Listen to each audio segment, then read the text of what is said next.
Hola, ¿cómo están? Bienvenidos a un nuevo video de nuestro canal de Second Chance.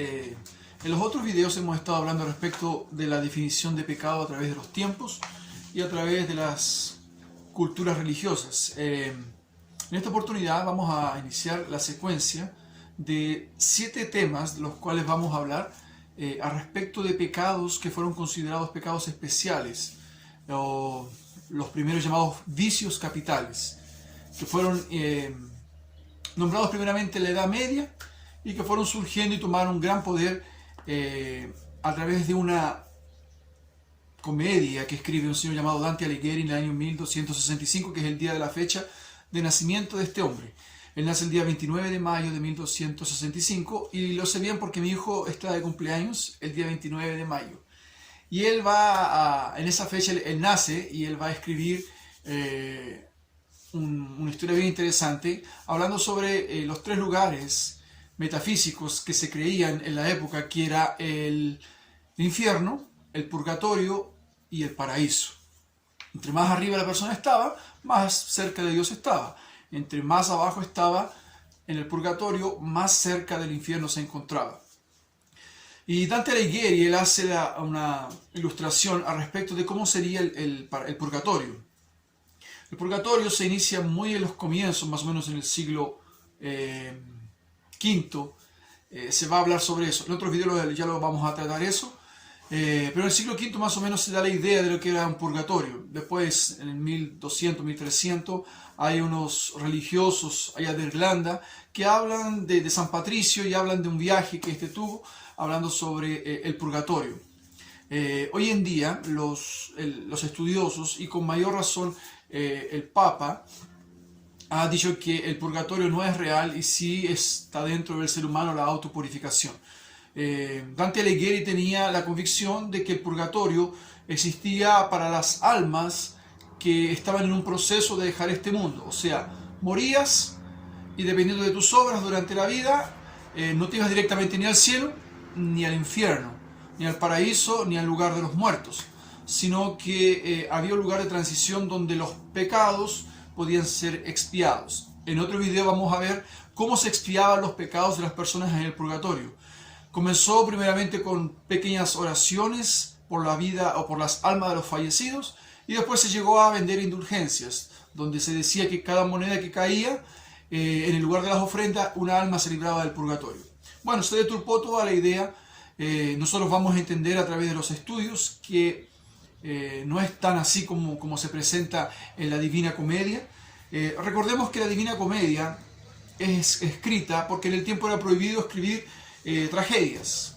Entonces Dante Alighieri va a escribir no una tragedia, sino que una comedia. Después de un tiempo se le puso la Divina. Entonces es una conjunción de términos que dan a entender lo que Dante Alighieri quería explicar en ese entonces, en el 1200, casi 1300, 1301, si no estoy equivocado, él empieza a escribir la Divina Comedia, en 1301. Entonces vamos a hablar del primer pecado de esta secuencia de 7 que son considerados los 7 pecados capitales. Al principio fueron 8, dichos primeramente o escritos por el señor Evandrio Ponticus, ya por el 300 y alguna cosa, pero después lo vamos a ver.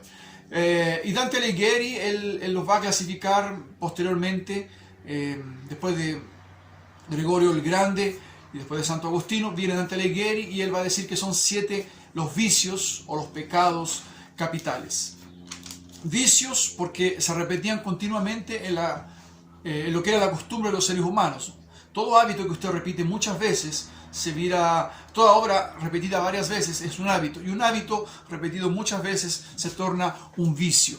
Y como se entendía en la época y como se entiende en la cultura greco-romana, todo exceso, todo extremismo se transforma en un pecado. O sea, hay una hibris, un desequilibrio, y todo aquello que es un vicio, que lógicamente la palabra ya lo dice, se repite muchas veces, nos lleva al pecado, nos lleva a la rutina y nos aleja de la visión de Dios. Los 7 pecados capitales, básicamente la Iglesia universal, la Iglesia católica, los enumera con la intención de apartar a las personas del pecado y sí llevarlas a la obediencia de los 10 mandamientos originales que Dios le había dado a Moisés en el desierto. Vamos a ver que eso no resulta mucho porque los seres humanos cambiamos, los tiempos cambian y vamos a tener distintas concepciones al respecto de lo que es bueno y de lo que es malo.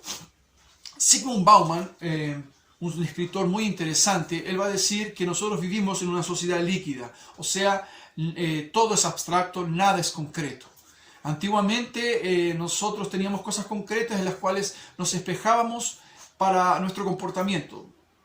Y nuestra ética moral también era reflejada y era espejada a través de cosas concretas. Sabíamos lo que era bueno, sabíamos lo que era malo. Hoy en día, Zygmunt Bauman va a decir que todo lo que nosotros tenemos es una sociedad líquida, donde todo es subjetivo, o sea, debajo del sujeto. Cada una de las personas, ellas determinan lo que sí es pecado y lo que no es pecado. No sé si usted ha escuchado esa frase, bueno, para ti es pecado, para mí no lo es. Bueno, esa es una marca de la sociedad líquida que Zygmunt Bauman nos va a decir, y es difícil hoy día, de hecho, catalogar lo que es considerado un vicio o un pecado. De hecho, en otro video vamos a hablar sobre la reivindicación de los 7 pecados capitales, que aquello que parecía pecado en esa época, hoy día ya no lo es. Pero hay un pecado que escriben estos antiguos hombres, y me llama mucho la atención, que es el pecado del primer video hoy, el pecado que nos avergüenza. Hay un pecado que nos avergüenza. Todos los otros pecados que cometemos generalmente en esta lista de los 7 no nos preocupa tanto.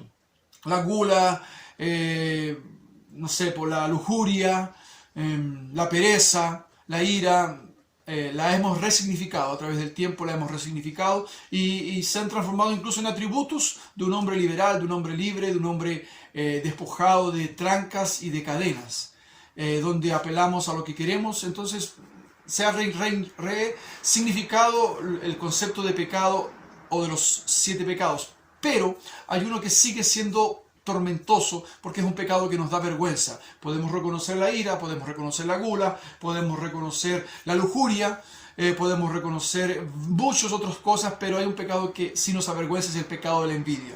Si yo le preguntara a ustedes cuántos de ustedes han sentido envidiados alguna vez por alguien, todos hemos dicho que sí nos hemos sentido envidiados por alguna persona o por muchas personas. Y de hecho muchas veces hemos atribuido nuestros propios fracasos, nuestras propias derrotas al ojo grande, a la envidia, a aquel que nos tira malas vibras y nos ha tirado para abajo. Bueno, ¿por qué le llamamos un pecado que nos envidia? Porque es difícil reconocerse envidioso. Yo empecé a buscar en internet cuántas personas buscan videos sobre envidia y el 99% de los videos habla sobre cómo reconocer cuando estamos siendo envidiados. O sea, siempre yo soy la víctima y nunca soy el culpado. Siempre yo soy aquel que sufre la persecución por la envidia, pero yo jamás me presento como una persona envidiosa. Entonces vamos a trabajar en ese proceso y podemos decir lo siguiente. No existe la envidia buena, no existe la envidia sana, no existe la envidia blanca. Incluso porque si dijéramos que la envidia es blanca o negra estaríamos siendo personas racistas. No, la envidia es envidia y la envidia siempre va a ser mala. Hay que diferenciar entre lo que es envidia y codicia. Desear la cosa de las personas no es envidia, eso se llama codicia. La codicia puede ser trabajada de una buena forma, donde yo veo lo que la persona tiene y lo codicio y deseo eso y trabajo y hago esfuerzos para tenerlo y conseguir aquel objetivo. Y existe la codicia mala, que yo hago cualquier cosa. La codicia mala es aquella que va acompañada de una ambición pecaminosa, o sea, que me hace pasar por encima de personas para conseguir lo que quiero. Eso es codicia, es diferente de la envidia. La envidia tiene que ver con otras cosas. Mira, yo quiero primero citar una frase de un escritor que dice así: la admiración es un abandono de nosotros, penetrado de felicidad. La envidia es una reivindicación del yo. Cuando nosotros admiramos, cuando nosotros encontramos bonito lo del otro, eso se llama admiración. Cuando yo veo a una persona y reconozco que es talentosa, reconozco que es inteligente, más bonita que yo, ¿cierto? Es más inteligente, más próspera que yo, eso es admiración. Porque no hay un sentimiento negativo, no hay un sentimiento de destrucción en contra del otro. Hay un sentimiento de admiración. Yo admiro la capacidad, el talento. ¿Quién no admira jugadores de fútbol? ¿Quién no admira la belleza de las actrices? ¿Quién no admira el talento de actores? ¿Quién no admira el arte de un pintor, de un escritor? ¿Quién no admira la capacidad física de un superdeportista? Eso es admiración. No tiene nada que ver con envidia. La envidia es una reivindicación del yo. Es ver aquello que falta en mí. La envidia es ver aquello que falta en mí. Vamos a seguir en este sentido. La envidia dijimos que nunca es positiva, siempre es negativa. San Tomás de Aquino decía que es una aflicción por su exaltación. Básicamente, ¿cómo puedo definir la envidia? Es la incapacidad de alegrarme con la felicidad ajena. Es muy interesante, se hizo un estudio en los Estados Unidos de cuánto se debería ganar para ser feliz.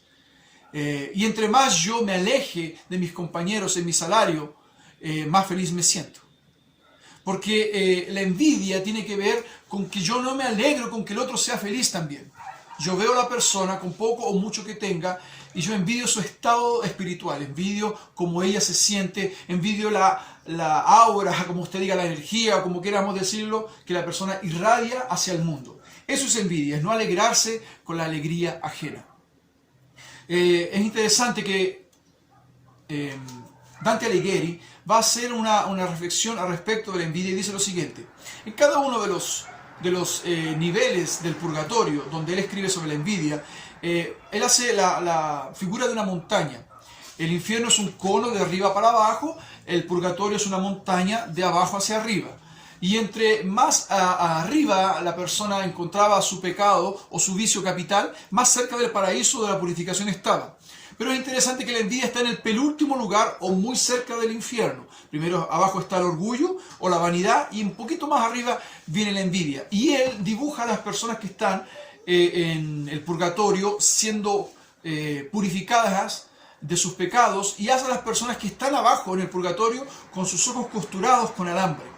O sea, las personas no podían ver. ¿Por qué esta ilustración interesante de Dante Alighieri? Porque la palabra envidia viene del latín envidere, que significa no ver. Básicamente la envidia es no ver. ¿No ver qué? No ver a mí mismo y no ver al otro. La envidia me ciega a mí mismo y solo me hace ver al otro. Ella saca los ojos de mí, ella hace que yo no mire a mí mismo y empieza a mirar cómo vive el otro y cómo el otro es feliz. Por eso que Dante Alighieri dice que las personas tenían sus ojos costurados o cosidos con alambre y chocaban entre ellas porque no podían ver, porque la envidia produce eso. La envidia produce el no ver mi defecto y el defecto del otro. La envidia no me deja ver lo bueno que hay en mí y lo bueno que hay en el otro. Generalmente la envidia me ciega a mí mismo y solo logro ver lo positivo de la otra persona. Lo interesante es que la envidia tiene ese engaño, que si por un lado al ser envidioso yo no veo ni lo positivo ni lo negativo que hay en mí, tampoco veo lo negativo del otro, solo veo lo positivo. Y ese es un gran engaño que la envidia nos produce. Entonces, entre más abajo, más cerca del infierno estaba. Es interesante que la envidia tiene un mecanismo interesante. Yo, por ejemplo, no envidio a quien está lejos de mí. Yo no envidio a Neymar, Alexis Sánchez, Arturo Vidal, Michael Jordan, bueno, los grandes artistas y famosos y gente bonita. Yo no envidio al que está lejos, yo envidio al que está cerca. El que está cerca me produce esa aflicción del alma y por un mecanismo que todos los seres humanos tenemos, que es la comparación. Yo solamente me comparo con quien está al lado mío. Yo me comparo con personas de mi edad, me comparo con personas que conviven conmigo, gente que se crió junto a mí y yo me voy comparando, tanto en mi suceso, en mi éxito como en mi fracaso, me voy comparando. Entonces, hay personas que sienten admiración, como decía yo, por gente que está ahí en la televisión, artistas, pero y yo lo soporto, no me levanto mal ni triste porque alguien gana millones y millones y yo no los gano. Pero sí hay algo que en mí causa tristeza cuando yo veo que el que está al lado, muy cerca de mí, está bien, según mi opinión, y yo no. La envidia tiene que ver con la amargura, porque siempre muestra en mí mi debilidad, siempre muestra mi debilidad. Hay un caso muy interesante, hay dos casos en la Biblia de envidia, y los podríamos repasar muy rápidamente. El primero es Caín y Abel. Caín y Abel, la Biblia dice que son los dos hijos de Adán y Eva. Adán y Eva ya son expulsados del paraíso, según lo que nos cuenta la Biblia, y tienen dos hijos, Caín y Abel. Caín se dedica a sembrar la tierra y Abel se dedica a ser pastor de ovejas. Los dos se presentan un día delante de Dios y Dios mira con agrado a la persona de Abel y mira con agrado su ofrenda. No así la persona de Caín y su ofrenda. En el momento, en Caín hay un rostro abatido, hay una tristeza. Y Dios se da cuenta de que Caín está triste. Le dice, ¿por qué se ha decaído tu rostro? ¿Qué te pasa? ¿Por qué estás amargo? ¿Por qué tu corazón está amargo? Y esta ilustración me trae a la memoria muchas cosas al respecto de cómo nosotros debemos autoanalizarnos, debemos conversar con nosotros mismos y preguntarnos por qué cuando veo la felicidad del otro, ¿por qué no se alegra mi alma? ¿Por qué mi corazón se pone triste? Es muy fácil es muy fácil estar triste con quien está triste. Cuando tiene un amigo, un ser querido, y ese ser querido o gran amigo pierde algo, sufre una tristeza, es muy probable que yo llore junto con él. Es muy probable que mi tristeza se manifieste. Cuando un ser querido le pasa una tragedia, yo me entristezco mucho. Cuando un amigo pierde algo, me entristezco mucho. Y soy capaz de llorar inclusive, porque sí siento la empatía. El problema es que no siempre me alegro con la felicidad del otro. El problema es que me entristezco cuando veo que al otro le va bien y a mí me va mal. Entonces, entristecerse con quien se entristece es fácil. Reírse con quien ríe, eso es lo difícil. Caín ve a su hermano que está feliz porque Dios le ha aceptado su ofrenda. Y él no está feliz. Él no se siente en paz y él quiere destruir a su hermano. Pocas veces en la historia de la humanidad Dios conversaba con los hombres como conversa con Caín. Dios siempre criticó el pecado de las personas como una desobediencia, como una falta, una grave falta. Pero en Caín, Dios conversa no sobre un gran pecado que él va a cometer todavía. Dios va un poco más atrás. Los seres humanos vivimos muy de apariencia, mucho de apariencia de lo que realmente hacemos, de lo que concretamos, de nuestros pensamientos. Y en el caso de Caín, Dios se va al corazón de Caín y le pregunta, ¿por qué estás triste? Dios no le pregunta después que ha matado a su hermano por qué solamente mató al hermano. De hecho lo hace, pero eso es una consecuencia. Dios le da la oportunidad al ser humano, en este caso Caín, de que él reflexione en su corazón. Y Dios le dice, si bien hicieres, tú serás recompensado. Si tú tienes un corazón limpio, si tu ojo es bueno, como dice Jesús, toda tu alma tiene luz. Si tu ojo es malo, toda tu alma tiene tinieblas. Cuando usted y yo examinamos el éxito del otro, yo debo considerar si en mi vida hay alegría o no. Yo siempre lo he dicho, y lo he dicho no con vanidad, o intento nunca hacerlo con vanidad, pero siempre he dicho que me alegro cuando uno de mi familia, uno de mis seres queridos, de mis amigos les va bien. Cuando alguien se supera, compra una casa, compra un auto, tiene salud, me alegro y digo, pucha, qué bueno, sinceramente me alegro. Pero ni siempre tenemos esa capacidad de alegrarnos con la alegría del otro. Caín se pone triste porque Dios ha visto con buenos ojos a su hermano Abel. Existen pocas personas, según la historia bíblica, en el mundo en esa época. Y yo, siendo Caín, soy incapaz de alegrarme con que Dios haya mirado con alegría la ofrenda de mi hermano Abel. Y Dios conversa antes que el pecado sea consumado.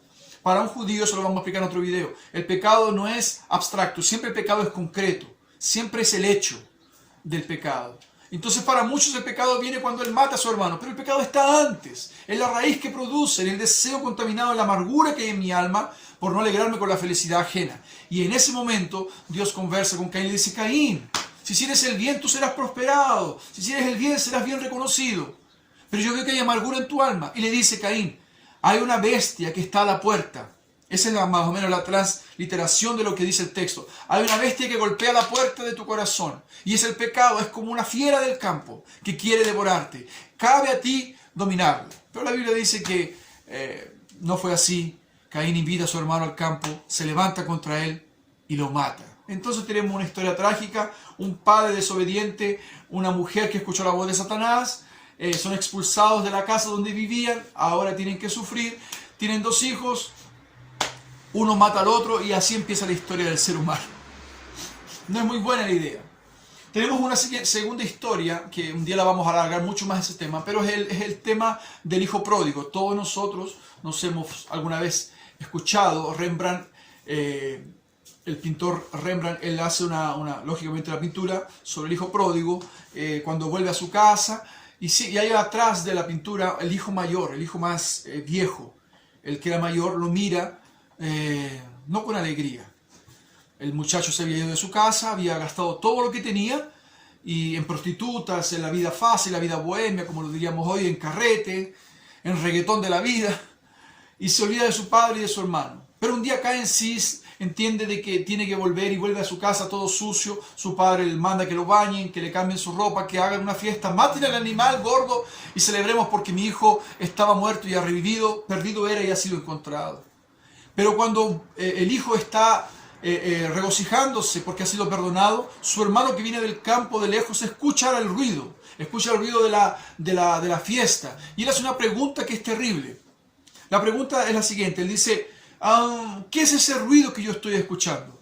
Amigos, si alguien no reconoce lo que es una fiesta en la vida, es un tipo muy amargado.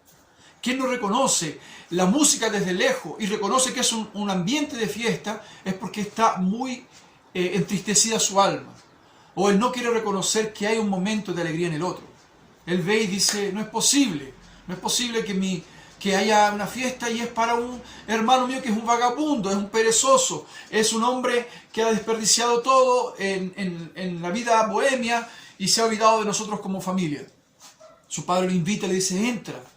Rembrandt retrata muy bien la mirada del hijo más viejo, del hijo mayor, cuando ve a su hermano siendo perdonado. Dice: no, yo no debo entrar, porque tú nunca me has dado nada, yo siempre te he servido.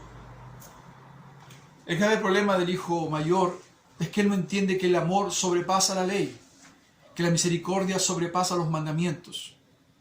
Y si yo no soy capaz de alegrarme con el perdón de alguna persona que ha sido restaurada, yo tengo graves problemas. Le voy a hacer una pregunta. ¿Cuántos de nosotros nos hemos sentido mal cuando un ladrón, un asesino, un violador se arrepiente de sus pecados? Y decimos: no es posible que esa persona se sienta limpia, no es posible que esa persona se sienta restaurada. Él debe ser condenado y debe ser repudiado por toda la eternidad hasta el día de su muerte.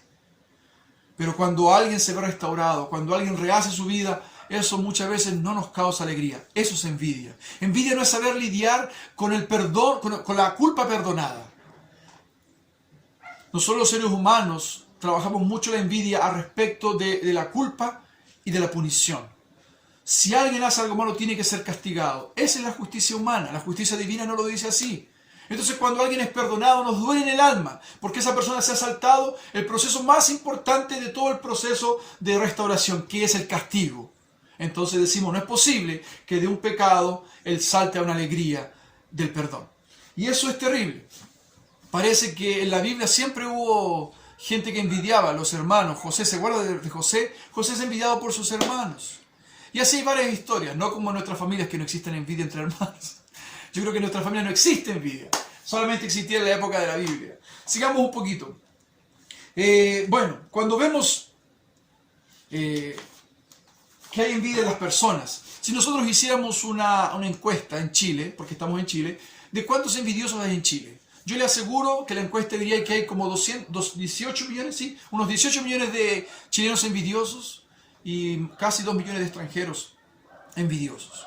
Porque todos en algún momento nos entristecemos con la alegría ajena. Todos. Y para eso siempre hemos dicho que no nos sentimos envidiosos y sí envidiados. Y a través de los tiempos los seres humanos han hecho amuletos, han hecho medallas contra la envidia. ¿Cuántas personas tienen ruda, no? Ruda, se la ponen en la oreja o la ponen en una planta para que la envidia no los toque. Yo estoy seguro que el olor terrible que causa la ruda, nadie se nos va a acercar, eso se lo garantizo. Ni demonios ni ángeles se acercan porque es terrible el olor de la ruda. Pero sí creemos que hay medallas, por ejemplo, el alecrín, no sé, por la medalla de San Benedicto, la sal gruesa. La gente antiguamente tomaba la sal y la tiraba por la espalda para que fuera reprendida toda la envidia. Hay un escritor cubano, un poeta cubano, que vivió en la época de la revolución contra el Imperio Español.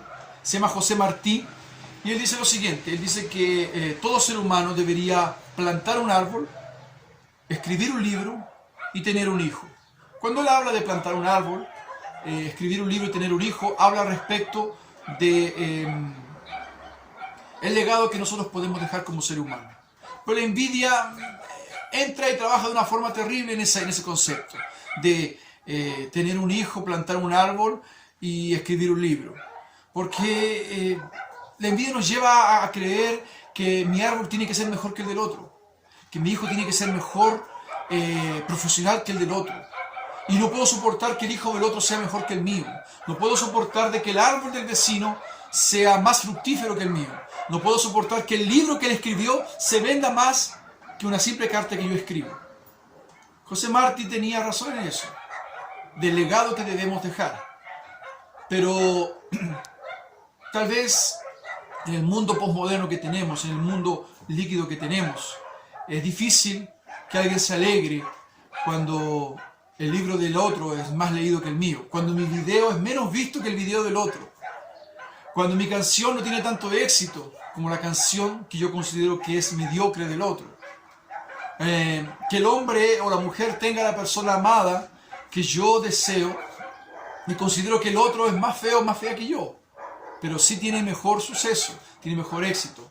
Entonces el libro de él se vende más, se lee más, tiene mejores críticas que el mío.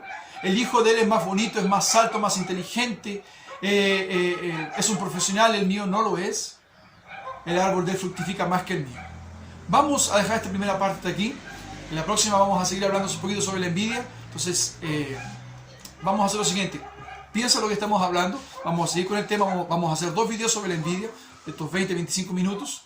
Y vamos a dejar espacio para las preguntas. Vamos a dejar espacio en el canal para que tú puedas sacar las dudas. Inscríbase en el canal, clique en me gusta, da un like y coloque este video para que otras personas puedan verlo. Y vamos a seguir hablando la segunda parte sobre lo que es la envidia. Un abrazo, hasta luego.